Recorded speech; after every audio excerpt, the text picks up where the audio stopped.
but it would be an interesting study to do. Do we document where the pads are placed on a chart anywhere? Yeah. So we document,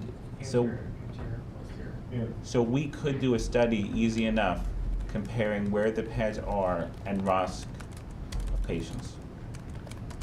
Yeah, it would have to be prospective because we hardly ever put anterior, posterior in a V-fib situation. Right, but the question is, do we have at least 200 patients over the last couple of years where we've done that? Probably not. Anterior, posterior? Yeah. Do we even document in our double sequence situations? It's all up to the medic as to where to put their second pads. Do we even document if the second pads are anterior versus anterior posterior? Do we have any internal data that says that we've had X amount of success on double sequence using anterior posterior versus anterior? Do we have such a? I don't know. Well, if I remember in our study, we didn't document in our study on DSD where those pads were placed, right? Yeah, that's correct. Maybe we need to do that. So maybe this is the answer, right? Maybe it's something simple, just change that second pad, move it, or, more sets of pads, and just keep shocking the heart in different places. Maybe defibrillation is better than we think it is. We're shocking the patient's, fat, not their heart. But maybe if we can if we could just get like 20 patients and compare this a little bit during the same time period, that would be interesting enough if nobody's ever looked at this in literature. Pretty easy to do. Would that be a report that's hard to run? Just everybody who got anterior, posterior pads since we created the system. I'd have to see the intervention, the qualifiers in the intervention, but I'm pretty sure it's a qualifier. It's a qualifier, but you're not going to come up with. I can't even imagine you're going to come up with double-digit patients. It's just not done. Right. That's what I'm saying. We'd have to do it prospectively. Do it prospective. And there's probably no reason why I couldn't do a prospective. There's no reason why we couldn't tell the crew starting tomorrow It's an accepted method. to do anterior posterior. The problem would be it's a prospective study and research, so we would need a consent form. It would be a little challenging from a legal standpoint. To do anterior posterior or to do anterior posterior in the event of refractory VFib using anterior. In other words, to actually move the pads. Right, but we would need like certain days where we would do each one first, right? Because if we did anterior posterior after anterior lateral, then those patients will probably do better because they're in VFib not as long. They're both accepted methods of defibrillation, though, or accepted vectors of defibrillation. Why do we need a consent? Because now we're doing under the auspices of research. We're not doing something. We're not breaking new ground, though. Yeah, it's still research and consent. All right. We got to talk more about this, but that's interesting. Sometimes, like for research, we can get the consent afterwards, but if you're offering different, It's hard to sign consent for cardiac arrest. Exactly. Especially informed. So there's isn't there the final rule for IRB research where, like, it's not really a waiver of consent, but you have to notify. I mean, New Jersey, you have to go through the Department of Health. It's a long discussion, but it's doable. It's just it's doable. Right. But there's no reason why we can't tell people tomorrow to start doing anterior posterior. Thanks. I would see why they. I mean, the first thing is we have to look up some literature for VF pad placement outcomes. Somebody in the history of medicine has had to look at this. I mean, we put anterior lateral just because it's more convenient. We don't have to roll the patient. A lot of the times you can do CPR while you're putting them, putting the pads on. But the only thing that would change that and delay the amount of time to shock is if you're better ROSC, right? If I spend an extra 5 seconds putting a pad on posterior, it's only worth it if I have better ROSC. Yeah. So the question now becomes the amount of BLS agencies that use either a Lucas or a Zoll device. You're going to limit that, isn't it? It's true. Right, I guess. You need a freaking AED with 4 pads, right? I mean, why can't we spread out the electricity to shock through 4 pads of 360 all at once? Machines are built that way. Right, but that's a limiting factor. Maybe all we need to do is develop a connector that gets that is like a splitter, like a headphone jack splitter. Right. That you plug in, and then you can plug it in into 4. Right. And then it goes through. I mean, maybe all 4 of maybe them. we only need to shock somebody with 50 joules if we have 50 joules going through 3 sets of pads each. Right? Maybe? And maybe we'll wind up with better EFs after you get Ross can go to the cath lab because you defibrillate a heart with a lower amount of joules.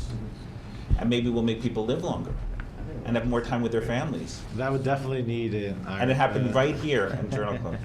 Oh, we gotta keep talking about this because although the only rate limiting step is Paul thinks that we're not gonna get double-digit numbers to look at this.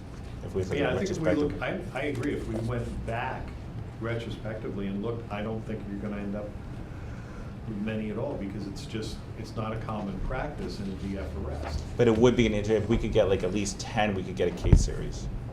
We can look, I mean, we but I can- don't think you're gonna get 10. Yeah,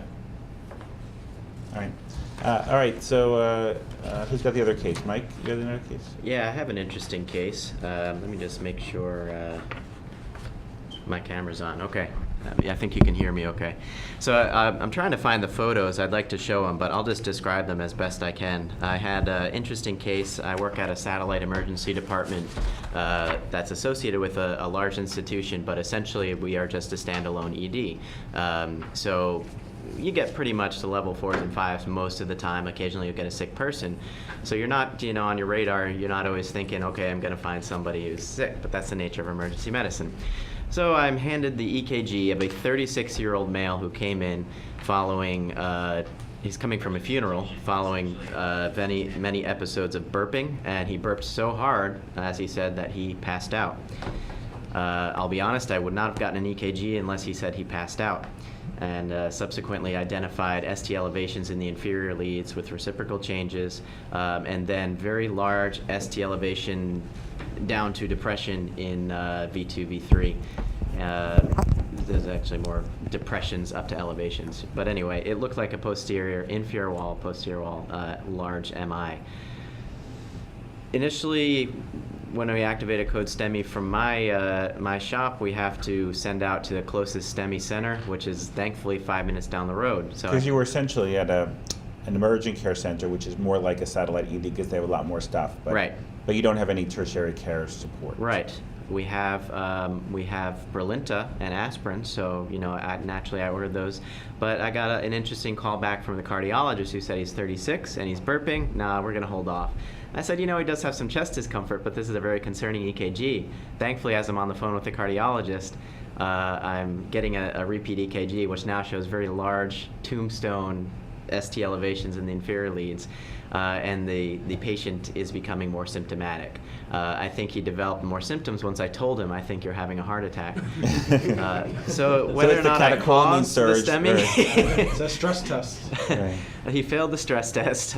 We thankfully I was able to send him a HIPAA compliant photo of the EKG, and he agreed to activate based on the patient's complaints that were worsening. So I sent him out to the hospital. As soon as he got to the receiving hospital, he went into VTAC twice. They shocked him out twice back to back. He went to the emergency or into the cath lab and had 100% RCA, required 2 stents, and he had 80 or 90% LAD, so they put a stent down there as well.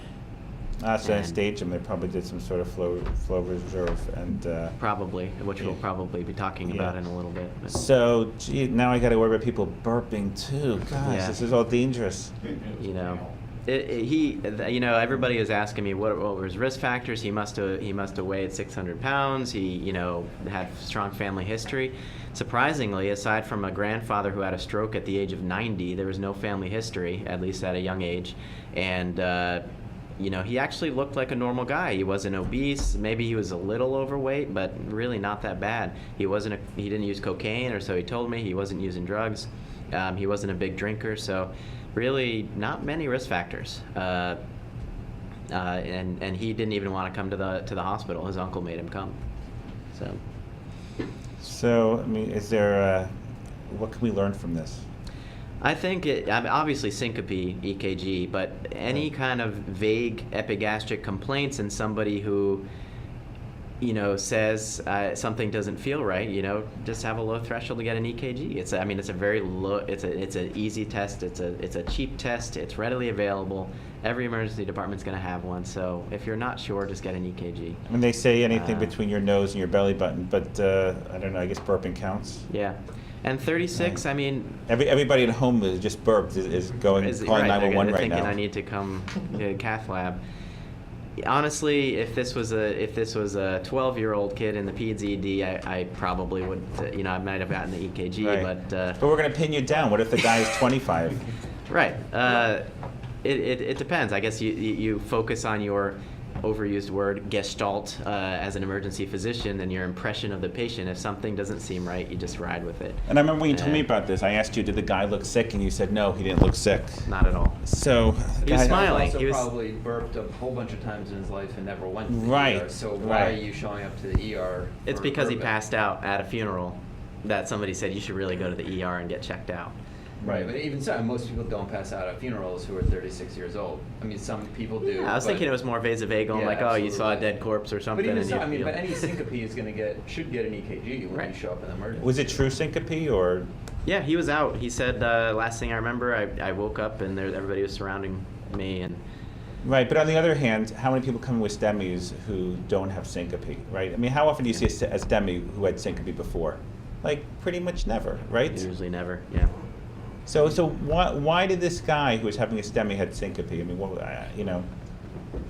I mean, the guy was at a funeral, right? Yeah. So maybe this guy. Maybe he had VTAC. So I mean, he had All right, so thumped himself. right, so what you're saying is he went into VF, and when he burped, he converted himself out of VF. I think he likely went to VTAC, to be honest. Yeah, it went through VTAC. Yeah. You're hoping that's the case, right? So the case is Absolutely. right. So it's not even more confusing. Right. But right, but I So, I agree mean, with Josh. right. People say, "Oh, I was burping or this," but, Right. but your whole life you've been burping, and so odds are you would burp before your STEMI.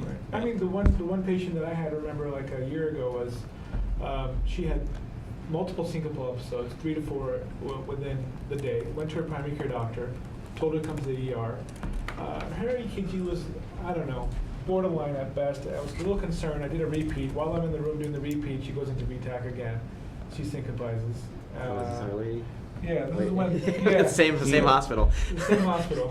She's pushing on her So chest and he she's was waking signing up. out to me, and I was coming in. He's like, "Here's an EKG, it's a new patient." I'm like, okay. Goodbye. But she was having syncopal episodes, and I called the STEMI on her. She went to pulsus VTAC at one point, but she ended up having Takasubos, cardiomyopathy. So I mean, Right. But But we agree. We agree too that life is much easier if you're in a hospital where there's lots of interventionalists, Yeah, cardiologists absolutely. around. If you're in a community hospital like much of the world, and you're Right. making these decisions about these gray zone cases, it's more challenging. Right. But I think also this highlights, and there's a hallmark to this, I think, and one of the biggest clinical pros I would take from this is that serial EKGs is important. Mhm. And doing serial EKGs on patients that you're having a little bit of a story, or maybe a borderline EKG, or you want to see a progression of disease, and we see this all the time, but like doing serial EKGs every 15 minutes is probably huge, and it makes a big difference. And we don't do that enough. Would you agree we that? don't do that enough. Right, I we all know it's the right answer on the test. Right, But for exactly. some reason, between the right answer and the test, we just don't do it. Unless we have something that's sort of subtle. But how often do you get serial EKGs for when the guy has a normal EKG? Right, you don't. But I Right. mean, it's only when you have a story concerning enough, and you sit there and the guy has ongoing chest pain, and you're like, okay, let's get another EKG. And it's usually when the EKG is slightly abnormal that when you decide to get the repeat. But that's usually when you should. And usually what we talk about is like when you have hyperacute T waves, that's when we should look at serial EKGs because those are like early prognostic Right. indicators. Although, as I always say, Extended. the number one cause of hyperacute T waves is nothing. Right. Right. Right. It's But normal. I mean, it cues you in as someone who's actually symptomatic having chest pain with hyperacute T waves. Sure, I think it's reasonable to do a repeat EKG. Yeah. Yeah. But let's be honest. How often do you get repeat EKGs? So I got a repeat EKG on I had a STEMI last night. It was like, Same inferior. It was inferior, I mean, but minimally elevated, no reciprocal changes. And, I just, while I was waiting for, my critical transport team to come, I just, did a repeat EKG. And I mean, definitely you could see reciprocal changes now, and the elevations are much more pronounced, and he was actually Yeah. extending from the inferior to like the lateral aspect of the wall as well. So I mean, I did it, but I was doing it just because for my own, Right. I guess more entertainment Right. education. I mean, if somebody comes in shortness of breath with an EKG that's normal, I know serial EKGs are the right answer, but I must say I almost never do it. Right. Right. I mean, a guy short of breath. How often do you guys do serial EKGs and somebody short of breath? Unless anything changes, I think we Right. Yeah. But it also makes you think more and more now in today's day and age, how many of these patients are now having STEMIs at such an early age in life? And it's unremarkable. Right. You're seeing this a lot more often. But that's now. probably because of diet and fatty Sure. livers and more I mean, it's our patient disease. population that we're And we know dealing with, plaque too. rupture happens usually at 30 to 40%-ish lesions, not high-grade stenosis. Right. I think another thing, just an overall systems issue is that, how many times in an hour when you're working an ED shift do you get an EKG thrown in your face as the attending? Yeah. So they're so busy doing EKGs on a lot of the minor cases, like, oh, I've been coughing for 3 months, that person gets an EKG because they're also short of breath. Right. Yet the people who really probably would benefit from a repeat aren't getting them. Or Right. It's taking a long time because the system is set up to from triage to get an EKG within 5 minutes. Right. And the truth is, if somebody throws an EKG at you, what are you looking for? You're looking for a STEMI or some bad rhythm. Yeah. Other than that, Okay. and when I see something that looks bad, my first question is, where is this guy? And Mhm. if somebody says the waiting room, I go, okay, he has to come back right away. And if somebody says he's back right away, somebody has to go see him. Yeah. But other than that, if I see T-wave inversion or I see somebody depression, I just say, hey, he's up next to be seen, Yeah. but I don't do anything about it. Right? Do Exactly. you guys? No. Yeah. What are they here for? They're kind of quick one-liner, and where are they? Right. But no, I agree. And then so there's the other thing. When let's say you have a slightly abnormal EKG, it's not a STEMI or anything like that, and you are going to repeat it. What time frame should you be repeating this? Some Right. people say 10 minutes, 15 minutes, an hour. I think that's made up too. It's all made That's up. what I'm saying. I think it's all made It's all up. I made haven't up. seen any studies that say It's made up. this is the right time. So Right. you There's get, no Q- arbitrary, right. Okay, I say because if you get a QA, it's like, oh, there was no repeat EKG done within 10 minutes. Like, why am I doing it? The patient Right. is having no symptoms right now. The problem is if you start repeating all your EKGs Mhm. and get all the new ones and you're the attending, that means that somebody's going to say, oh, this is your repeat EKG, and you're going to say, on which patient? Yeah. And you're going to have trouble remembering that versus all the new EKGs you see. Yeah. It's not that, but I guess if you're just screening them for STEMI, maybe that's all okay. Yeah. Mhm. But any EKG, you should have the old one to compare to. Right. Right. So we know that if you hand me a 12 lead, I want to see the old one at the same time you're handing me the right. A lot of the times I'll field calls from the field where they'll send me an EKG and I'm like, this by itself with a good story, I would call it a STEMI. But if you hand me an old EKG from last year that looks exactly the same, then it's not a STEMI. Right, somebody with an atypical story presents with positive scorbutic criteria with a left bundle. You go, and it'd be great in EMS if somebody could hand us we could get the old EKG from all the hospitals the minute we type somebody's name into the system. We just had that 2 or 3 weeks ago, that somebody happened to have their 12 lead at home and said, oh yeah, I just had this, and the medics looked at it and said, okay, we're changing hospital and taking you to a STEMI center now because there was enough difference in it. So maybe what you're saying is everybody should have their 12 lead on a microscopic laminated card in their wallet.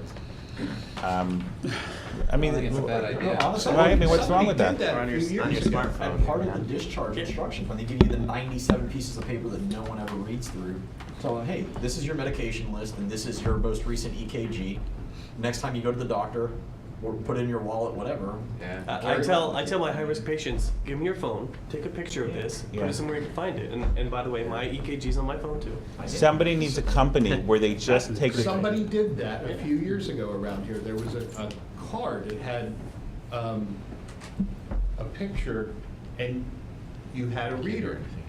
They were trying to sell the EMS a reader, and you put the card in, and the 12 lead would pop up, along with their medication list and some other things.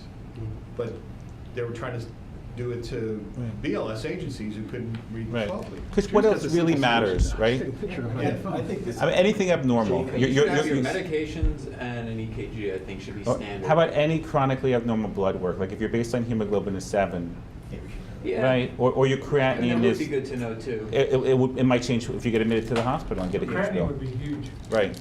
because we see that all the time. But yeah, I agree. Instead of all that garbage paperwork that you get, they should send you one email with like, with whatever, because everyone has their phones nowadays. Everyone. I mean, I think it's one of those where it starts from the hospital discharge process. I mean, I don't know Jake or whoever wants to fix this, but I mean, I think it needs to come from a kind of a national type mandate where, hey, this is the mandate. You tell the patient, Carrie, here's your EKG, here's your echo report, here's your med list. Keep All this right. with Yeah, you, but that's something gonna, like that's that. gonna take years, and we have Oh, I people, agree. right, we all have the same patients, you'll see them once every couple of months. Next time I come to your house, please have the EKG, have this in your wallet, it's Right. very important for the doctors and us. We can do that change Patients now. keep med lists all the time. Right. I mean, And we patients can do keep that med now. lists constantly. How big a stretch is it just to say, here's my med list and my most recent blood work and my most Right. recent ECG? And So- patients who have history, they're gonna So, want to use it. Josh, you have sort of an enclosed population. Do you tell all your customers to have a 12-lead EKG so we can know right away if it's different from your baseline?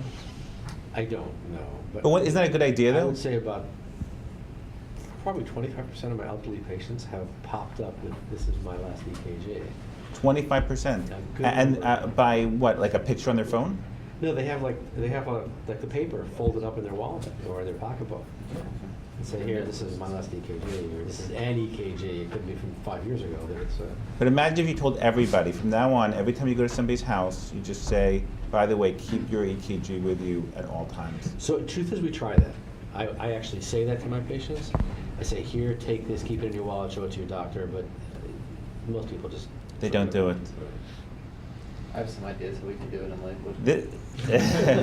Well, you're talking about $1 billion company because all you need to you just need to convince people it's the right thing to do. You go to like one big fair and you get a couple hundred people to sign up, they'll tell their What friends. if I just show up to a fair with the 12 lead and I just do free EKGs, no interpretation?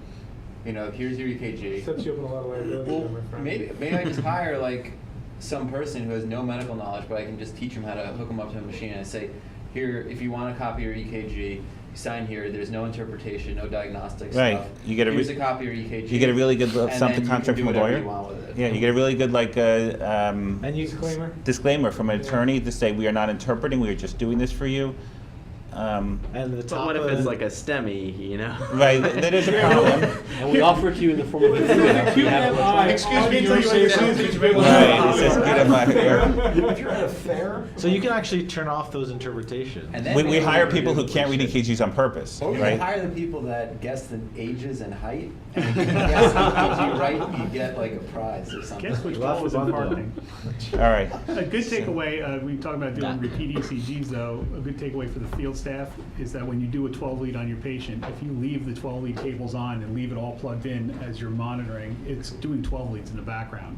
And Yeah. if there's a certain, I forget, how 1 much, millimeter. 1 millimeter change in any It'll alert lead, you. it'll automatically print out another 12 lead for you. So you don't have to consciously be doing more 12 leads. If you leave the 12 leads connected to the patient throughout the entire patient contact, it's doing 12 leads in the There's background. also What if it's like a really Is that on bumpy like ride? 12? you know? it'll We do it just- then too. We had one last 15 week. does it for the sure, I believe. Patients were on a lot of 15 PVCs. Well, does it? Okay. And it would, the medic said it printed out 5 12 leads all on its own. Oh, okay. And it was, every time That's it because kicked there's out, a it semi. had, PVCs in it.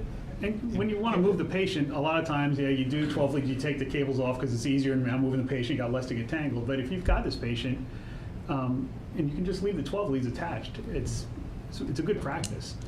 Also, there's a lot of the new monitors. You can just do a continuous 12 lead where it's on the monitor itself. It's Yeah, not printed. Philips has a Philips monitor, Yeah. you can watch a real-time 12 lead. Is that the MRX? Yeah. I don't know, we don't carry Philips, but we had a pitch a long time ago when they just developed the technology, a salesman came by. All right. And so anything else with this case? Just so you know, Margaret is watching us via Facebook, and she did comment that she's not writing the disclaimer. So Margaret's an EMS She saw attorney. that one coming. Right. So it would have to be a 50-page disclaimer, although I must say, Margaret, a 50-page disclaimer, which would mean some attorney is going to get $10,000. Okay. And then probably involved in a lot of litigation, too. So we had a few comments I just wanted to bring up. Mark Moss is just saying burping hiccups, always consider MI symptoms, or MI. I always will say in patients with risk factors, but then my guy is kind of the exception to the rule. And then Sim Shane was asking if they don't have a STEMI in these patients with atypical symptoms, would you just send a troponin? And for me, it's all about risk factors, but EKG is a great screening tool. If there are no old MIs, no T-wave inversions, no signs of ischemia or things like that, and there are no risk factors, I'm usually not sending a trope. So it's not very sensitive, well, so we should be careful, right? So Right. it's good as a screening tool, right? Right. Just to be clear. It doesn't help, it's not very good to pick up specifically acute coronary syndromes, right? Right. Especially early on. No, But they're it all- is a very good screening tool, that's it, right? Because it's cheap and easy to do. Right. That's specifically what you mean. It's Yeah. cheap and easy, right? Cheap So and if easy. everybody was sitting, I imagine all these people sitting at home going, oh, we miss stuff all the time. I mean, absolutely miss stuff all the time, but it's cheap and easy. And troponins don't answer the question for really 4 hours, although some studies down to 2 hours. It doesn't answer the question right away, and that's our problem. If people call us right away, tropes won't help because they're normal.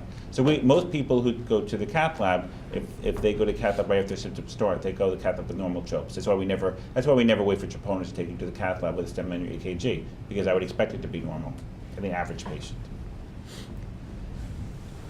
Any other comments? Nothing online. Right. I mean, I remember a guy years ago who came into the ER with like an itchy nose, and then and who knows what that means? But he says my nose never itches, and he went home, and he came back because he felt like tired, and when he was in the waiting room, he went to cardiac arrest, right? And he had a STEMI, he got ROS, he had a STEMI, went to the cath lab, he had a big LED lesion. Yeah. So so what does that mean? There's always going to be those patients Right. though, that defy the rules. I mean, you're accepting a certain miss rate. In emergency medicine, the MI miss rate's usually somewhere around 2%. We're willing to accept as a specialty. Right. Sometimes patients don't understand that. It's nobody reads the test book.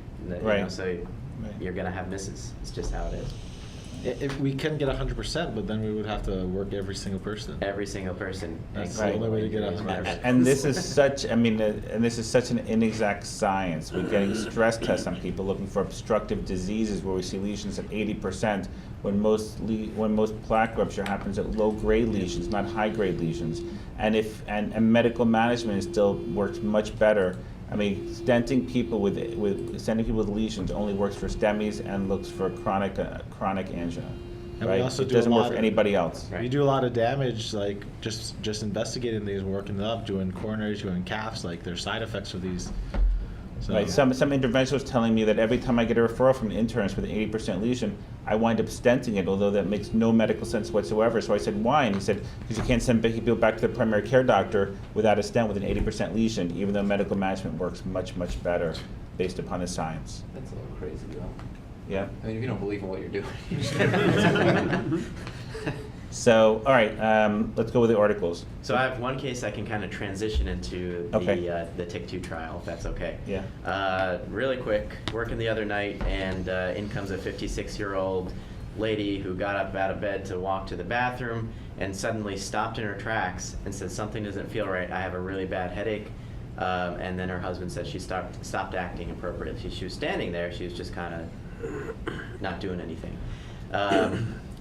She has end-stage renal disease, dialyzed 3 times a week. She had hypertension. Other than that, AFib, and she was on Eliquis. So she's on a blood thinner.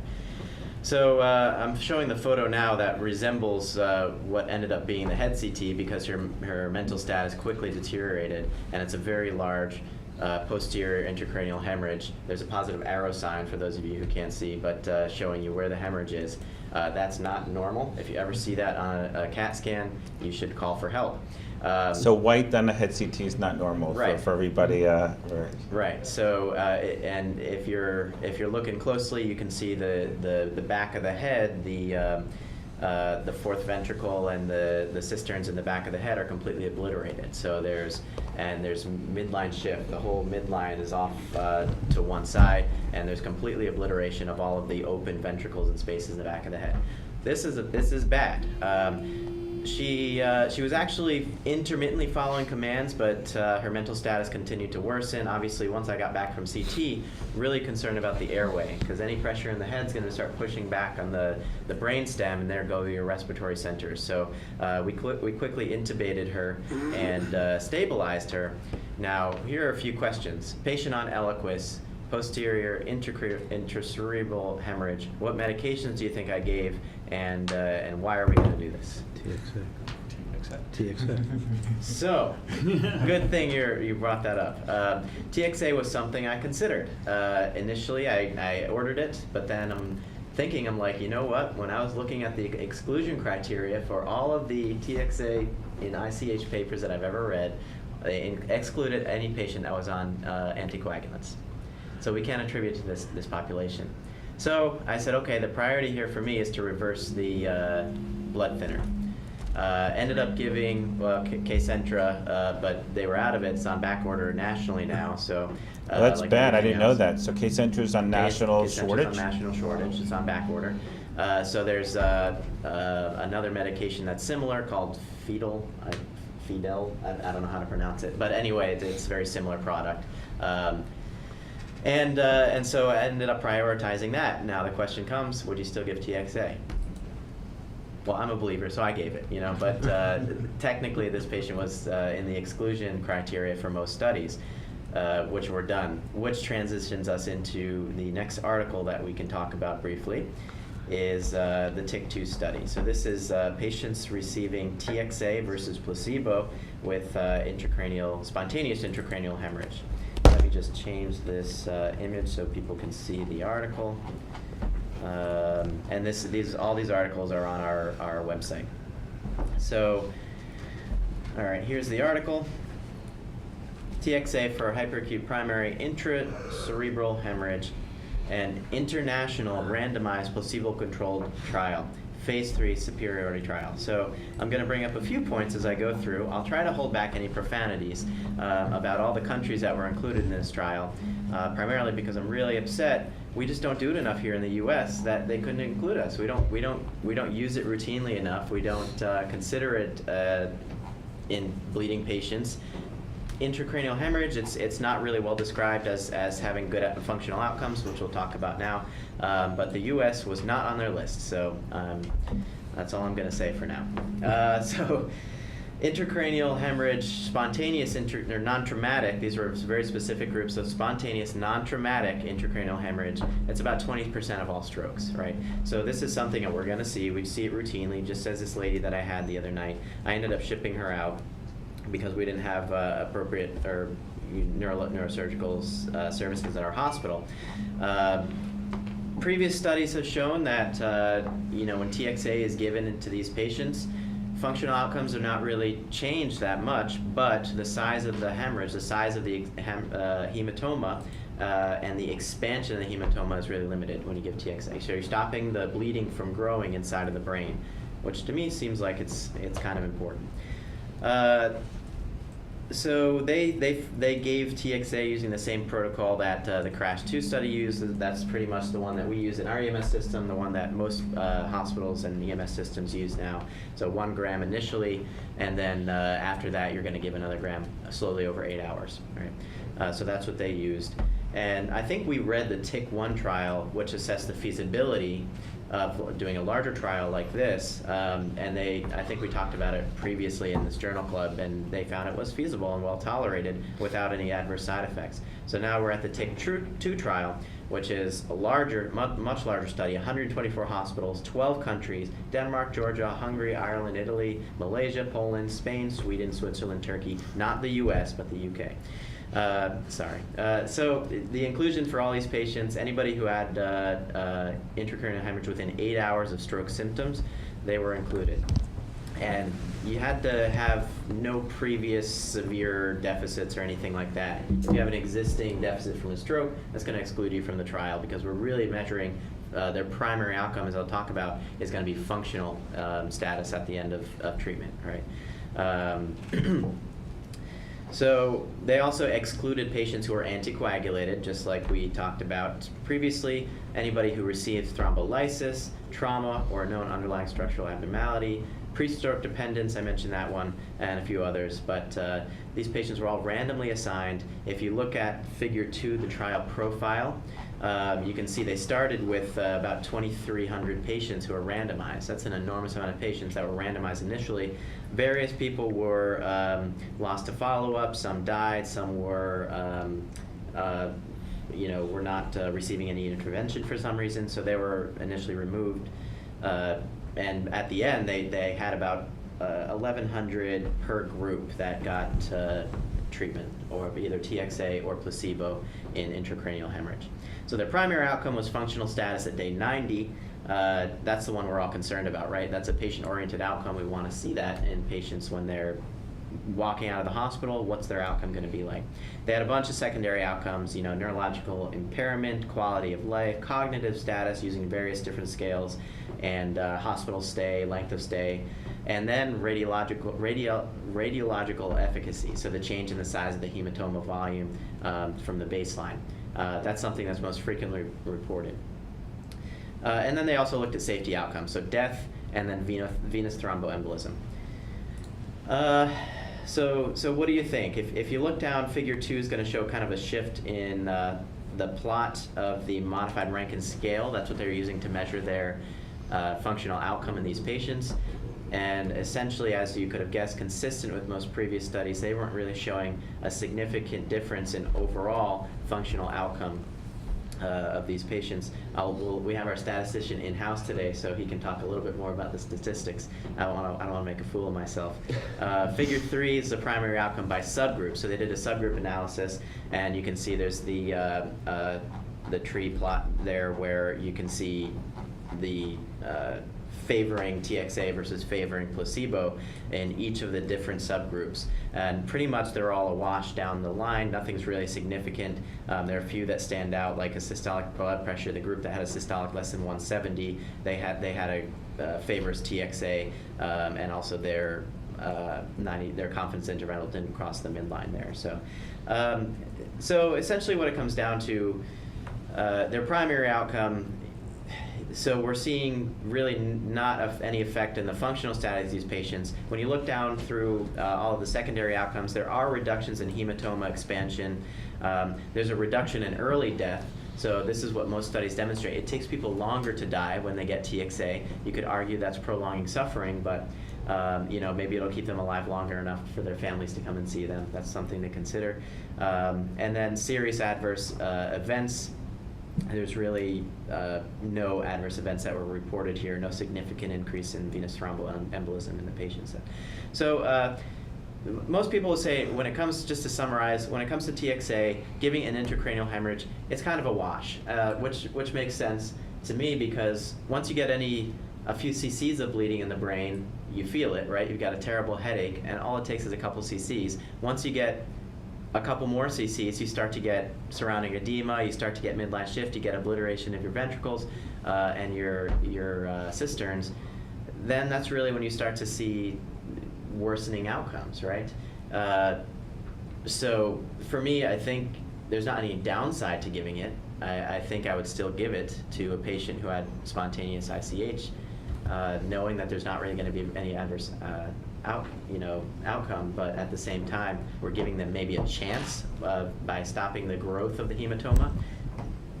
Still, though, functional outcomes probably are not going to change that much. So maybe it's growth of hematoma. They divide this by timing, right? Because maybe if you give it early enough with growth of hematoma, that might change some outcomes. Yeah, I mean, that's one thing well reported in the neurosurgical literature is the less growth of hematoma within a 48-hour period, you usually have better functional outcomes. So if you give it earlier, it makes sense that you could stop the growth and give them the chance of having a better functional outcome. Right. Did they only look at intraparenchymal bleeds, or did they look at what kind of bleeds? These are non-traumatic. They're all spontaneous intracranial hemorrhage, and they define that as just within 8 hours, any intracranial hemorrhage that was not related to anything. They had a pretty large exclusion criteria, as we've talked about. So. Did they exclude subdurals? Subdurals were not included. These were all spontaneous subarachnoid hemorrhage, right? I mean, I guess the other big question is, what about traumatic bleeds? Right. Right. I think traumatic bleed, I'd still give it. I mean. And I don't remember the study that in like Journal of Neurosurgery, which was like 2012 or something. Did that look at traumatic or atraumatic bleeds? Does anybody remember? So there's a couple. There was that 2011 one that we looked at, and that was the atraumatic spontaneous patients similar to this population, and they demonstrated a reduction in hematoma size. The only other one that I think I don't know if we talked about it. And that was atraumatic, you said? That was atraumatic. I don't think there are any traumatic studies, right? There are no traumatic TXA No, I don't studies. think there are, but I think it's an interesting question, Yeah. right? And the thing that keeps coming up is they're excluding patients who previously received TPA and then have a bleed, or patients who are on anticoagulation. I don't know. To me, it seems like TPA, if you're going to give a direct antidote to Yes. TPA hemorrhage, It's a hemorrhagic TXA is conversion gonna after, do yes. complete opposite at the same level molecularly. It's just So- not in the neurology literature, I don't think, but it Right. would make sense to me, right, that you give TPA, you have hemorrhagic conversion, and then you give TXA. I don't know, I was kind of sad when I read the results here. Yeah, I mean, but like we said, we kind of knew bleeding in the brain is something that you just don't have survivability, you don't have good functional outcomes. Right. No matter where it is, a little bit, these people usually do well, but as soon as you get an expanding hematoma that's showing edema and obliteration of cisterns and stuff like that. Right. And I would Screwed. say, I mean, what about a subgroup analysis of why they had the bleeding in the first place? Was it like a ruptured aneurysm, an AVM? Was it, you know, like what, was it intraparenchymal bleeds from, you know, hypertension? Hematoma location, they broke that down in the subgroup. They looked at patients who are on antiplatelet therapy. They looked at intraventricular hemorrhage, and really there was, I don't think there are any major differences in. They, you know, they kind of favor TXA, but with the confidence intervals, none of them cross that line in the middle. Yeah. None of them cross. All right, so AJ, what do you think? Break the one. I think the measure of effect you're seeing on table 2 is pretty pronounced, because if you're going to go back to, let's say, table 1 for the baseline characteristics, you're going to see that all of your confounding variables are randomized and matched upon with your TXA and placebo. Because confounding in statistics is usually a 10% difference between your groups. So if whites are at 85% in your transanemic group, and in your placebo it's at 75%, you're confounding by white ethnicity. And throughout this entire baseline characteristics, there's no confounding at all between any of these variables. And so basically, they did ordinal logistic regression, which is referencing your 0 variable versus all the rest in an ordered fashion, and they found your ordinal OR to be non-significant. Pretty straightforward. I can't really see this going in a different direction if you read the study design, certain different methodology. Yeah. Anybody have any questions? So. So was I wrong giving it to this patient who was on anticoagulants? I mean, I don't know. I mean. it's kind of a Hail Mary, you know, I unfortunately. mean, I guess the question is, what's the downside? Although, maybe there is some downside that we just don't know yet. I think I would have done it. I mean, if your patient wasn't herniating, would you have done it? Yeah, I mean, I think if I can,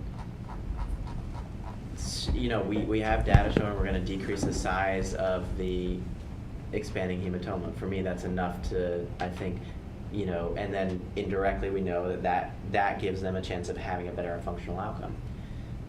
I would probably take that chance. I probably, I mean, what's the downside? Like you said, you're not going to get clots. VTEs. I mean, here's the downside. We know that Seizures, but- the downside is that although we know that bigger hematomas are associated with worse outcome and the rate of expansion is associated with worse outcome, maybe their outcome is even worse if you give a drug that slows it down. Right? I mean, this just makes me think of like our whole knowledge base about, you know, arrhythmias, right? Hmm. We know arrhythmias are bad. We gave drugs in the 80s to make them go away. And we found out that there's even worse outcome if you give drugs to make them go away. So maybe it's the same concept here, that we know expansion of hematoma is bad, but giving drugs to slow it down leads to even worse outcome. I mean, it's just another way to think about it. You know, we're giving like other adjuncts like mannitol and other stuff to Yeah. increase intracranial pressure, right? I mean, so you're still doing other therapies to decrease some Right. sort of, you know, expansion process. Those or the drugs are swelling to of help the pressure. CPP, ICP Right, kind of stuff. right. I mean, So, this is you- much different. In the same kind of concept, that's kind of what you're trying to inevitably trying to decrease or to kind of prevent. I don't know. I mean, that's the only concern. Sometimes the intervention is worse than doing nothing. Right. But my question is, like, I mean, like, you know, if you're herniated or if you're potential herniation, at this point, you know, you're pretty far out, and that's the problem. And these patients are presenting this way, so you're already behind the 8 ball. Is what you know, at the end of the day, you know. Right, but we do a study in the future which shows that if you give this to 1,000 people who are herniating, twice as many people in the TXA group will go on to die as people who you don't get a TXA group to. And although the numbers may be very small, you know, it's just something else to think about. I don't disagree with you. I mean, we're doing Hail Marys for people who are going to have Right. bad outcomes almost invariably. Right. Yeah. I mean, I wanted this to work. I get why it does. It would probably ask me too much from the drug. Yeah. Right. Yeah, I think, like I said, it's a wash. Some things you just can't fix. Right. Can't fix stupid, can't fix, Right. All right. What's the next study? Can we do the anaphylaxis study? Because this is always, I think this is a question pre-hospitally too. This always comes up. Yeah, that's my study as well. So that's your study as well? Yeah, Right. so sorry you have to continue to listen to me ramble on, but let me just change the article. So this is one that's from the American Journal of Emergency Medicine. Ollie Pornand and Chelsea Robinson put this out. Pretty great literature review of biphasic anaphylaxis and the implications for emergency management. Now, this is a topic that's near and dear to my heart because one of the questions I asked as I was an intern in residency, all these patients that we were keeping in the emergency department for 6 hours, I said, why 6 hours? You know, where does this number come from? And it seems that not just with biphasic anaphylaxis, but with a number of observation periods, 6 hours seems to be this number that we pull out of thin air. For much of medicine. For much of medicine. For like overdoses, for angioedema, for everything. No, just watch them for 6 hours. For and pneumothorax, right? Yeah, so, you know, they mentioned in this study where the numbers kind of come from, but really it was just a consensus at a convention where people kind of pulled this out and said 4 to 6 hours sounds about good. So this is a great literature review, very well written. They hit a lot of really important points. And they looked through 155 articles, kind of narrowing it down to figure out where this number comes from and why is it really important. So their introduction really gets into the basic sciences behind anaphylaxis. You know, just kind of review that at some point. Things that we're looking for, though, in an allergic reaction, in general, we want 2 body systems involved to call it anaphylaxis. And really, sometimes it's just vomiting and a little hives, where even if there's no respiratory compromise, we should really consider that anaphylaxis. And as we discuss every week, what's the appropriate treatment for anaphylaxis in all patients? You should really consider giving epinephrine instead of or before Benadryl and steroids. And do you want to say anything about that, or you think we've drilled that into the head of our listeners? Well, yeah, we wrote the paper, you know, epi for anaphylaxis, underutilized, unavailable. I mean, it's the old thing. If you have respiratory symptoms, something in your throat, if you're giving Benadryl, PO Benadryl takes 100 minutes to work. Steroids are not well studied, actually, in anaphylaxis either. And it's a drug that is good for itching and rashes and not good for anaphylaxis or significant allergic reactions. Right. Well, a lot of the medications are just symptomatic. They treat the symptoms of itchiness. They don't actually treat the reaction, which the epi is the one that treats the reaction. Right. Yeah, and just before I get too much more into the article, the one thing that I hear as a reason not to give epinephrine is, well, I don't want to cause a STEMI. And my response to that argument is, well, they're in the best place to have a STEMI if they're going to have a STEMI, then we'll see it. So we'll get them right to the cath lab. Right. So anyway, they kind of go into the background of, you know, where the biphasic anaphylaxis reaction came from, and in those 150 articles that they reviewed, it's really all over the place in terms of percentages. So one article says, okay, up to 20% of patients could develop a biphasic anaphylaxis. And this symposium, the FAAN, the something allergic, American Allergic National Society, decided, this is where they decided that they recommend an observation period of 4 to 6 hours for biphasic reactions on all patients coming into the emergency department with an anaphylactic reaction. But the rest of the literature that looks at how many times this happens within that period, most biphasic anaphylactic reactions they can happen up to 72 hours after the initial symptom onset. So you're really, if it's gonna happen, it's rare, but if it's gonna happen, it could happen up to 72 hours after. So they raised the question, should we be watching these patients for up to 3 days after an anaphylactic reaction? Probably not, but you know, they go back to who described the initial biphasic anaphylactic reaction in 1925, Duke et al. From then on, there's a lot of concern. The next largest study didn't happen until 1986, where they had 25 patients that they documented an anaphylactic reaction happening again initially after the initial reaction. And it varied from 1 hour after up to 72 hours. And since then, there have been case reports here and there, and they narrowed it down to really 33 articles over all these years, and again, found really not any convincing other than just case report data here and there. So the pathophysiology behind it, they thought that this was all just because, you know, your IgGs react to this initial antigen, and an IgE-mediated response is what you're seeing initially, and it was thought that it was your IgGs that were coming in a few hours later and responding. That was actually just recently disproven at animal data, and then and so it was Dolchevich et al. And Selly et al. I don't know what years those studies came out, but they had some pretty good studies showing that actually this just doesn't happen at a biochemical level. It's IgE that's still responding in the biphasic reaction. So from that data, you can kind of extrapolate what risk factors there are for biphasic reactions. They've really found only a few, like you know, patients who come in with prolonged reactions, so anaphylaxis that doesn't respond to the initial 1 dose of epi, they're going to be at risk for, after you resolve the first reaction, you have a higher chance of having another one. If the onset was 30 or more minutes after exposure, so you're exposed to something and you don't develop anaphylaxis for 30 minutes or more, that could be a risk factor. Drug anaphylaxis, they're more likely to have biphasic reaction, and then if the anaphylactic trigger is unknown to the patient or the provider, that means you're significantly higher of having a biphasic anaphylactic reaction too.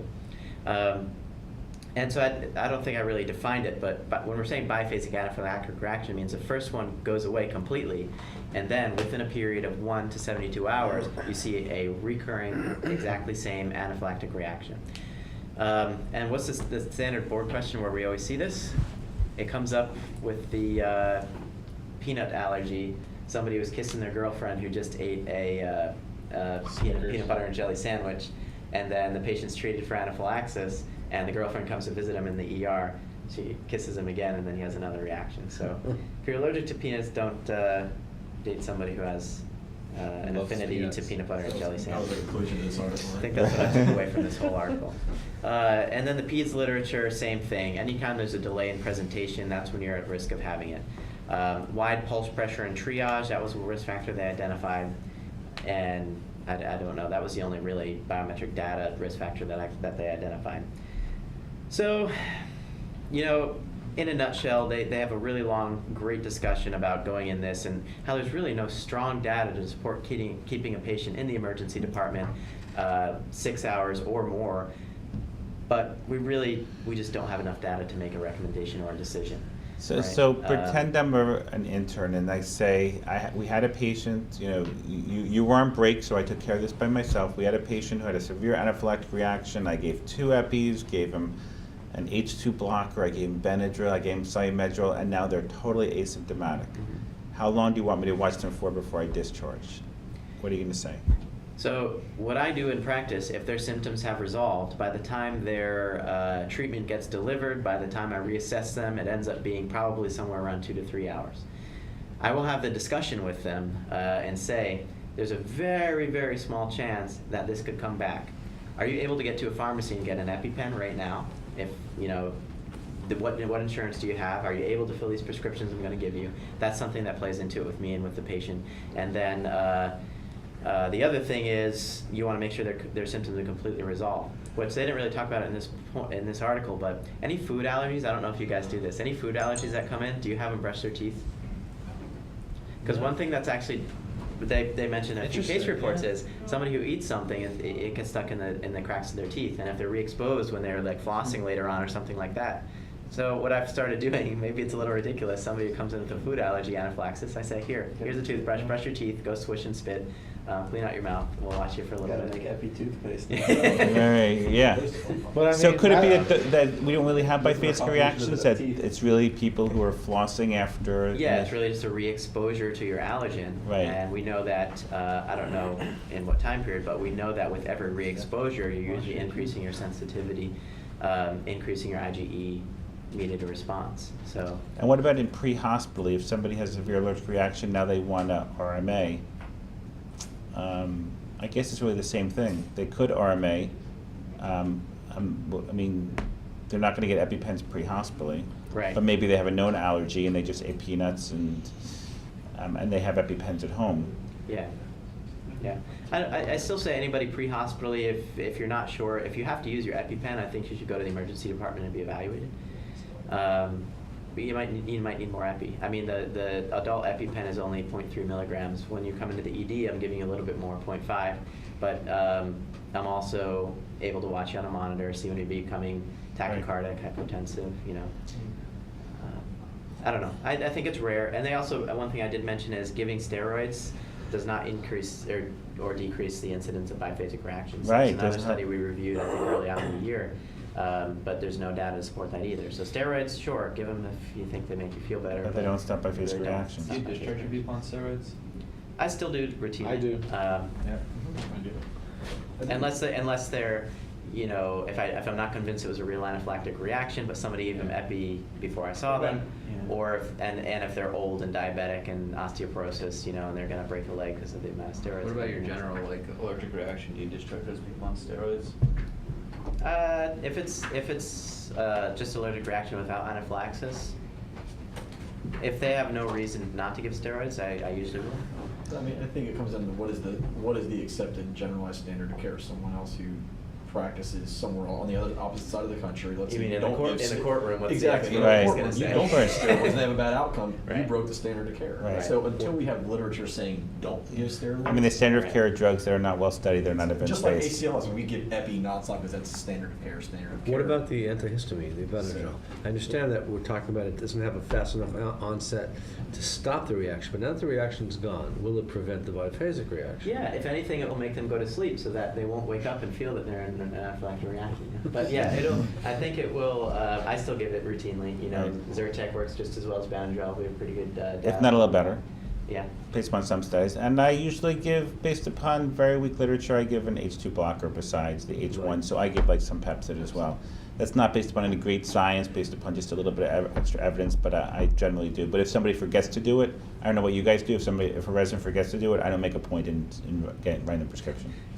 Call them back and give them Benadryl right now. Right. But Zyrtec is better because you don't have to take it every 6 What hours. about Claritin? Claritin's okay. So Zyrtec just has more studies in it versus Benadryl, but Claritin will be fine. But I mean, a Q6-hour drug, which makes you tired, is not the ideal drug no matter what. So if somebody said to you,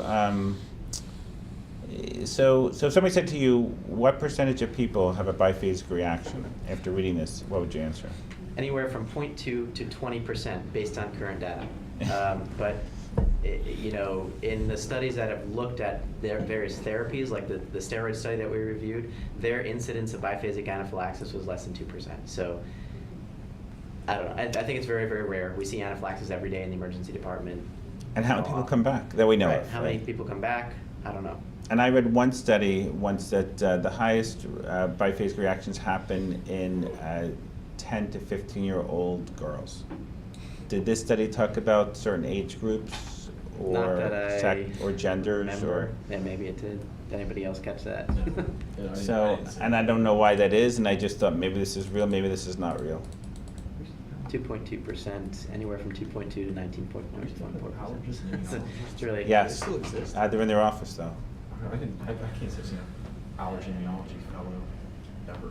There aren't that many allergy fellowships Yeah, compared to that's other right. things in the world. Yeah, I guess that's right. And they're hard to get. And just So a there was side point, I effect recently- modification for age. What's that? Ages 6 to 9 had effect modification. Right, Six, right. 6 to 9? In Yeah. their, Male or female? This just says ages 6 to 9 had effect modification for it. Any other age That groups? was one of their risk factors, yeah. So any other age group besides 6? I just see 6 to 9. So then we just have to think, why would 6 to 9 have it and other age groups wouldn't? I mean, that doesn't make sense medically. Maybe that's when they're That might just starting be to try re-exposure, and- Yeah. especially in that age group. So 6 to 9, so if you're 6 to 9, you have the highest risk of Eat a re-exposure. peanut butter Imagine jelly peanut sandwich. cookie, and you want that peanut cookie. Yeah, you again. want that peanut cookie. And if you're I don't have less kids than, yet, so if you're less than I'm 6, you can't get to it. Right. And if you're over 9, you may listen better. Yeah. All right. Pre-hospitally, is there any way for us to switch from a diphenhydramine to a Zyrtec, for example? Well, I mean, pre-hospital, there's no IV form of Zyrtec. But as we run out of all the IV medications and have to start giving everything PO, Zyrtec would be a better choice if we switch over to PO. What's the onset? Right, is there no other IV antihistamine besides Benadryl? Anybody? That's it, right? What's the PO onset of Zyrtec For versus H1. PO Benadryl? PO Zyrtec is quicker. For an H1 walker, that's all the time. Well, no, yeah. I don't think they need the IV form. Yeah, Yeah, for I H1. don't think so There's either. two We walkers, should, and there's a couple I can give we should get on IV. All right. Was there anything else statistically with this, AJ? No, I'd have to look at every study individually. It's just an instant study, systematic review. So it's just what's going in the faucet, not what's in the tub. So I can't really make much judgment on Right. it. Can we do one more study? Running out of time. Which one do you guys want to do? And I can do one. I can do either ketamine military or. I'll do the ketamine military. Okay. So. The drug, if anybody finds any ketamine, please ship it to us immediately. Yeah. We've spent years now telling everybody why they have to use ketamine, now we can't get a hold of it. So ketamine, this was in Journal, I think, of Special Operations Medicine, if I remember correctly. It doesn't really tell us a whole lot more than we already know. Ketamine's good, use it, it's fun. And so essentially what this is looking at, this was the Air Force PJs, the pararescuemen, during Operation Enduring Freedom. So this is pre-hospital analgesia by the pararescue airmen. Pretty much, what they did was, obviously, we need to get good pain control. It kind of helps reduce secondary outcomes. Inflammatory cascade kind of develops, and it can just make things a lot worse. So ketamine has some properties for analgesia, anxiolysis, and also can work as an anti-inflammatory without all of the, traditionally morphine was dating back to, 100+ years ago, morphine was the treatment of choice in the battlefield. But obviously it has the side effects of respiratory depression, narcotics, and fentanyl came along, and now kind of moving towards ketamine. And actually, it's recommended by the Committee on Tactical Combat Casualty Care Guidelines. So the TCCC guidelines actually support the use of ketamine with their wide therapeutic window. So this was actually just a process improvement study. It was the U.S. Air Force pararescuemen doing ketamine in a tactical setting, just looking at the analgesic efficacy and safety during tactical evacuation. So this was focused just solely in the summer of 2013 during a deployment to Afghanistan. So they were prospectively looking at the analgesic efficacy of pre-hospital ketamine. Only those patients who received ketamine for pain were the ones included. So if they were using it for RSI or for sedation, those patients were actually excluded. So this was the low subdissociative dose of ketamine that was used. So that was something that I spoke about when at the conference. For anyone who missed it, that was something that I mentioned, is that there's this range of dosing. It's kind of the brain continuum of ketamine. Low dose is considered your pain control subdissociative, and then which is usually 0.15 to 0.3 mg per kg, keeping it under 30 milligrams is your pain dose, and then 1 to 2 mg per kg is your dissociative dose. So this is looking only at the subdissociative pain control. I've been dose. giving a higher dose of dissociative, like 0.3-ish up to 0.5. I know it may be a little bit generous, but what do you think? What do you think? You think it's going too high? I think that there were a couple studies that show that 0.5 was to partially dissociate people, and that's where you actually have increased hallucinations. Yeah.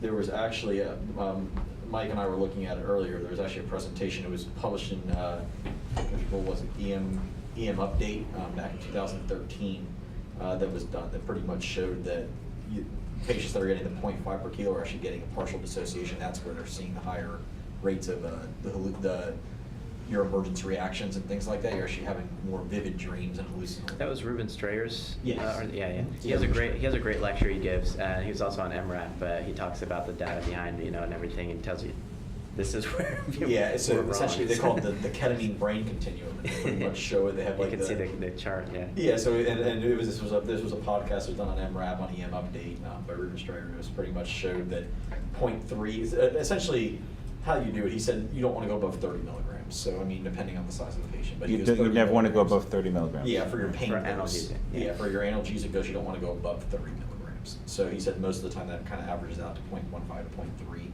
mg per kg, depending on the size of your patient. Because we're really bad at figuring out patient weights, and Mhm. especially weights in kilograms, right? So So I mean, I guess you could probably go with. I mean, Mike just gave ketamine for a patient the other day and gave what 10 milligrams. Yeah. That worked. Well, so what I did was I drew up 0.25 milligrams per kilogram and just sat there at the bedside, slow push. By the time we had 10 on board, she was like, I'm fine, and then she just kind of fell asleep. that was a lady with a bad hip fracture? Yeah, the one who was screaming in the department. She was a heroin user, opiate user, so she Dilaudid wasn't touching her.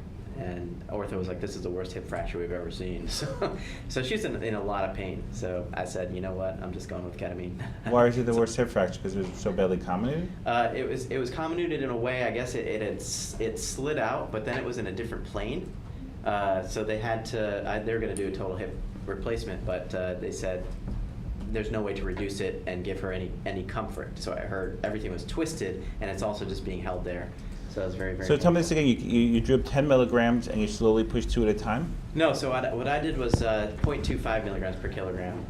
So, in a, let's say 100 kilos, I drop 25 and then sit at the bedside and titrate to analgesia. But how'd you know her weight? She was little. Well, I mean, you guessed it. I mean, but we know from the science, we're all really bad about guessing weights. terrible. Yeah. I went whatever was in the computer, so. All right. Yeah, she was like 60 kilos maybe. How much do you so- think you weigh? I mean, So you that's- kept pushing it until you got pain relief and then you stopped? Yeah. And then how did she do after the initial ketamine? Well, so you push until you have pain relief, and then you always know she's going to get a little bit more because whatever's in the hep lock. So push until pain relief, and then you get a little extra. So she ended up falling asleep. And then when did her pain come back? About over an hour. It was an hour and a half before she woke up and started screaming again. And then did you start to give her so like it's- fentanyl before this? Yeah, when she initially came in, they didn't know her opiate status, so she was getting doses of 25 micrograms of fentanyl. It wasn't touching her. Right. They increased slowly to morphine, and then she ended up getting Dilaudid. She was getting 4 milligrams of Dilaudid every hour. It wasn't touching her. Wow. Yeah. So I said, why are we messing around with Dilaudid? That's Let's try something else here. That's the kind of population you want to try to use it in, though, I think. Yeah. The ones who are opiates just are not going to touch them. Yeah, that's pretty well known. So I had a patient like that in residency. She had like a gangrenous foot or something. That was Yeah. on all opioids. And then I think she was driving everyone crazy upstairs. And I was doing rotation on the floor. Just gave her ketamine. And then she loved it. Mhm. She actually made a couple of times and came back to the ER Asking for me. ketamine, yeah. She's asking for me. She's like, he's the only one who treats my pain. Yeah. Funny, and how much ketamine did you give? Like 20 or something. So a very small dose. It's Yeah, almost- so Or I the gave her appropriate 20 dose? upstairs and it worked great. Then the problem was she AMA'd and then came back like a day later, and then I was still upstairs. So she was asking me for my name, so the ER called me. They're like, "Oh, we got your private patient down here." So. But then if you can get the pain to go away, I mean, what's, I guess you can put them on a ketamine drip. Yeah, I guess you could. But the thing is, so then I gave it to her the second time in the ER. I came down and she was my private patient, so I gave it to her again. And then it was like an exorcism, though. She was screaming. I don't know, she must have been having a bad trip or something. She was just screaming her head off. And the ER was just all outside, just laughing at me. Well, that was what she done. Well, and what, did you put your patient with a hip on a ketamine drip? I did not, no. She was thankfully going to the OR soon, and, I think we gave one other dose. We gave one more dose of ketamine before she left for the OR. I'm just thinking, if she had a fracture that was reducible and got casted and you were discharging her, what would you have discharged her with if the ketamine worked so well? Yeah, ideally, you want to convert to some form of PO pain medication. And really, I mean, if they're requiring ketamine for pain control, I mean, that's intractable pain because there's really nothing else that I can think of orally that's going to work, right? Well, I don't know. I mean, right, Unless- that's a question orally. PO ketamine, I mean, we can start getting PCP and start using it Right. medicinally. And there are people walking around using ketamine all over the clothes and everything, so they're Right. not injecting it there. Yeah, true. Right, that's true. That's true. Maybe isn't PO ketamine a better solution than OxyContin? True. Yeah. Especially in her case. Yeah. Right. I mean, what would be my other choices? That's what I'm trying to think. What else would I send her home with? I mean, the other side of it, I mean, you hate to say it, but if she's a daily user of heroin, she's probably going to be self-medicating anyway. Yeah. Yeah, but she may take it to the point that she's self-medicating so much she's gonna stop Right. breathing because she's. Prefer that, didn't it? But what happens, Josh, when somebody gives her Suboxone, or how about Vivitrol? Yeah, I mean, I mean, that's the question, yeah, it depends on what she's using. Because she's got real pain, she's got a real fracture. So actually Suboxone, if she already starts to go into a mild withdrawal from it, you can use Suboxone to treat some of the pain as well. Right. Vivitrol would be a disaster in her because Right. it will block Right. everything completely. But with increasing doses of Suboxone, you may be able to use that in conjunction with something else potentially, or maybe even on its own to treat the pain. Just increase those. Yeah. Because And it does have some of the same effect. The issue is if you give the Suboxone too early, if she's not in withdrawal yet, and then you can put her into precipitated withdrawal, her pain may be treated partially, but then she's gonna have the other effects of opioid withdrawal. Right. I think the problem is what the Suboxone doesn't work. And then the Suboxone's working, but I mean, I guess if you just keep titrating it up until it starts working, right? yeah. And it's kind of like counterintuitive because you would want to give more. Suboxone was causing precipitated withdrawal. You may actually want to give more because then you'll have more of the effects. Right. Alex, what else with the article? So it says, so in this particular, this particular study was done with just a subdissociative dose. It says the standard analgesic dosage recommended was 25 milligrams IV or IO over 1 minute, with repeated doses of 20 milligrams every 15 to 30 minutes as needed, or until nystagmus occurred, which I found interesting, or 50 milligrams IM every 15 to 30 minutes. So 50 milligrams IM, so they just double the dose due to absorption for the IM dose. So if you have somebody entrapped in a car and you give them 200-300 of fentanyl, and maybe they're trapped by their leg and they're having extreme pain, and then you want to switch to ketamine, do I give them a ketamine dose for pain, or do I dissociate them with ketamine? I mean, I think if you're going just for pain control, I think you just give the pain dose. If you want them to not remember the incident, because Knock them out. yeah, because I mean, you're gonna rip them from the car that's on fire or whatever it may be. Amputate their leg, yeah. You're gonna amputate their leg, or they're gonna end Right. up with a partial amputation because Right. it's just the nature of the game. Then I'd probably dissociate that person as long as I can. So if you're not going to amputate, but yet everybody, MVC, entrapment, and you're not helping their pain, you might start with a low dose just to help with pain. And if that doesn't work, you might just say, you know what, I'm going to dissociate the person, give them a big dose. Yeah. So start low and go high, I guess. That's what I would think. It's a just an titratable ad. drug. Everybody's different. So if you drop, 100 milligrams and you just start pushing it slowly, it's rapid effect. You're not doing a fast push, so you don't have to worry about the laryngospasm, which might be crap anyway. I mean, but IV, you have it's- 30-second onset. for those. Yeah. Yeah, Right. So you You're gonna know see right the away. effect right in front of you. And I've had a patient once who's like, oh yeah, my pain is gone now. So she was still able to talk to me while I was giving it to her. After a big dose of fentanyl didn't work. Yeah. Usually it's palliative patients, who are getting massive doses, but. Yeah. I guess the question is a palliative patients who IV ketamine starts working for, what did they go home with? Because they used to go home with OxyContin, they still do. Right. But what do you do now for them, right? Boy, maybe their answer is PO ketamine. Yeah. I mean, they've fentanyl lollipops, so they end up with ketamine lollipops or something. Who knows? Right. I mean, I think Although it's- theoretically, if they have a port, I guess there's no reason you can't inject ketamine into their port at home or do home ketamine infusions. We know there are ketamine I centers said there's popping up. ketamine clinics, that's what I was gonna say. I mean, Right. you'd be I'm not sure what the answer, transdermal, I mean, you can do ketamine patch the slow release over a Doesn't exist. period Are there of time. ketamine patches? I don't think so. I'm just saying you have like clonidine patches where you get that sustained release over, or I mean Right. nicotine, all these patches. I know the military is researching ketamine patches. I see it. I don't think they're have any- available. I don't know if they, if there's any on the market. 4 people injured on the battlefield for chronic pain?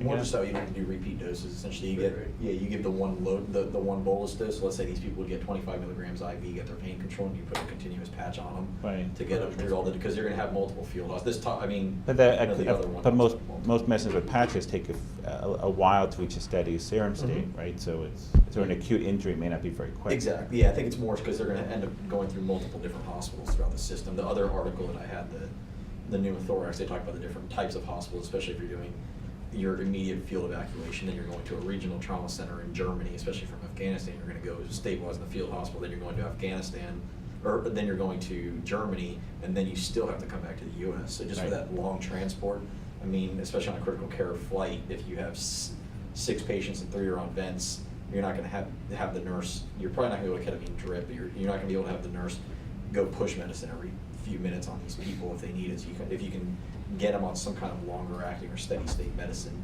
2 days earlier, already got it on Right. board, it might make the transport a little bit easier. Right. Because these people are traveling It definitely long will. distance. Yeah, because these people are traveling long distance, and you got to fly multiple stages of the flight from the local field hospital to the Afghanistan hospital, then to Germany, then another 11 hours back to the U.S. I mean, there's multiple flights on these people, so. Okay, AJ, anything with this article? I mean, they kind of go over most all limitations. As you can tell, they only had Yeah. 10 to 12 people, and it's pretty tiny. I mean, finding significant differences at that level is nearly impossible in statistics. It's just way too small.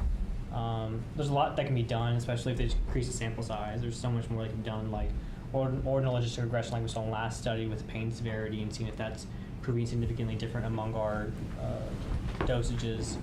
But statistically, there's not much I can comment on that's already in limitations. Okay. There's a lot of them too. I mean, there were only 10 patients.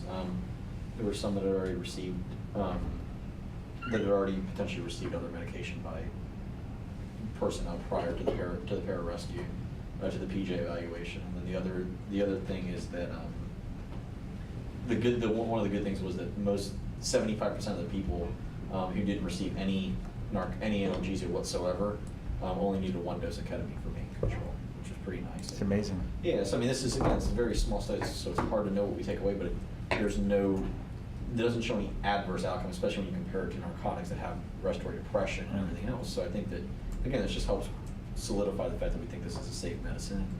I don't see a huge downside to using this, especially in a traumatic injury in the trauma setting, where you want to have that catecholamine backup. And what do I do for pain where I can't get an I or IV in?